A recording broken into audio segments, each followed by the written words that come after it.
Other interesting political news, you have the Bureau of Labor Statistics. Well, they're doing their largest downward revision in 15 years. Fascinating. Fascinating how every time there's a mistake with government statistics or pretty much anything in regards to government reporting, it always errs on the side of making the government look good. Oh yeah, it's not coincidence. They just want to get even more money for being inept or corrupt.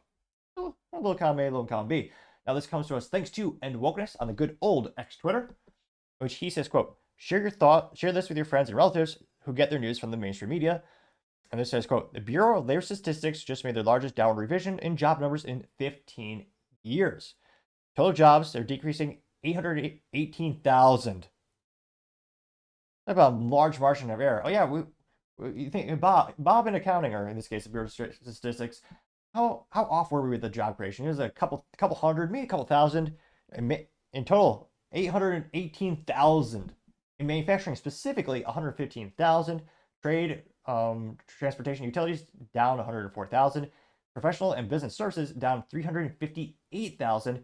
Leisure and hospitality down 150,000. Which, again, anecdotally speaking, just based on my interactions with people on LinkedIn, which I own a small business and I'm in sales as well, so I'm on that platform quite frequently. Yeah, this kind of makes a little bit more sense when I'm looking at the landscape and seeing how many not job openings they are, but rather how many people are open to work. When you look at their profile, they actually have a little banner that kind of lets people know that they're looking for a new role. And we're seeing more and more of those. And when I'm trying to help people who find new jobs, those postings are down dramatically across pretty much all industries. Now, this little infographic continues saying, quote, meanwhile, 1.2 million native-born Americans lost employment over the last year, while 1.3 million foreign-born workers found jobs. This is your, quote, record job growth that Kamala and Biden would love to talk about. Now, disappointingly enough, it only got 331,000 views as well as 9,000 likes, which, again, I can't imagine being off by almost a million jobs. And guess what? 99.99999982735% chance whoever messed up on all these statistics, their job's guaranteed. They won't get fired. The amount of times people get fired from government jobs, you can probably count on one hand. It's that rare. Now, going to the top comments, one of the first ones comes from Gunther Eagleman, who says, quote, 81 million votes and 818,000 jobs, all lies from the corrupt government. You also have Craig Chamberlain, who says, quote, the jobs are also still haven't reached pre-pandemic levels. It looks like he has I don't know how hard, kind of see it pulled up on the screen so you can expand some of these infographics or these right here. You say total non-farming down 818. Got a couple graphs here. It says job growth under Biden still not back to pre-pandemic levels. Then you have a little chart that, and again, I understand a little bit because the chart has both Trump tenure as well as Biden tenure. And yeah, the pandemic crashed the jobs for a while, and growth is going up, but yeah, still not at that old growth rate. Which again, even if Trump gets in office, I'm not, even with a lot of deregulation. I mean, one of the biggest issues right now with job creation is the government ineptitudes from left and the right, with printing more money that's ever been printed before and causing ridiculous inflation and high interest rates, which you need high interest rates to tap down on the inflation. So again, a lot of businesses, we're getting nearly free cash from the banks and the financial institutions that they're able to throw into research and development, hiring new employees. And those days are long gone. I'm pretty concerned. How do we get that? How do you reignite that job engine? Paul Zupa also says they'll just find some ways to wrongly blame Trump for this, getting 35 likes.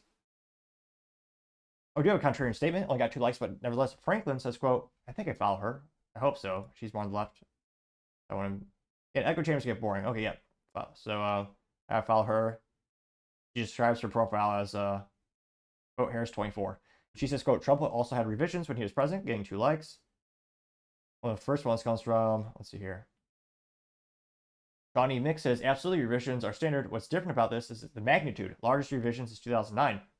Make that 11 likes.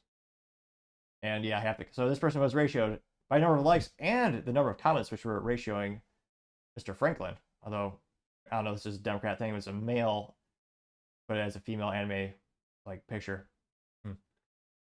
Cash Loren says, if we had honest media, this would be a scandal of the century, getting 1 like. True. Agree. Oh, this is heartbreaking only because it's a Corvette. Democrat Media TM says, what do we expect? Harris will make this even worse. And it's Biden and Harris sitting in a good old C4 Corvette. Is it C5? No, C4. I'm embarrassed to say. Seems like some things are entering my memory and some are escaping lately with all the things I'm memorizing for work. Nevertheless, says Biden and Harris in the Corvette says, get in, loser, we're going to fix the economy. Then, of course, the Corvette's unfortunately crashed. Heartbreakingly enough, you can't see the fender flare with the air intake or the additional air intake. That would greatly significant. Yeah, you can see I think you see the Z06 badge. So unfortunately, it's a Z06 badge. Probably 2002 Corvette Z06, which does have 405 horsepower and only a stick shift. That's how all cars should come with by default. But nevertheless, it's even sadder because Corvette died. That got 24 likes. Hey, Dallas says the government is lying about the CPI as well. It's being crafted so they can make it look like they want. Gain 45 likes, and true. Throughout history, the government has changed the definition of inflation multiple times, and the things that are equated into that. I mean, it is so perverse that, like, I believe food and fuel are two things that are omitted from the inflation calculation, which is ridiculous because that's two of the biggest things that affect the average American the most. Here. So not too many contrarian statements. And hopefully this, let's see here.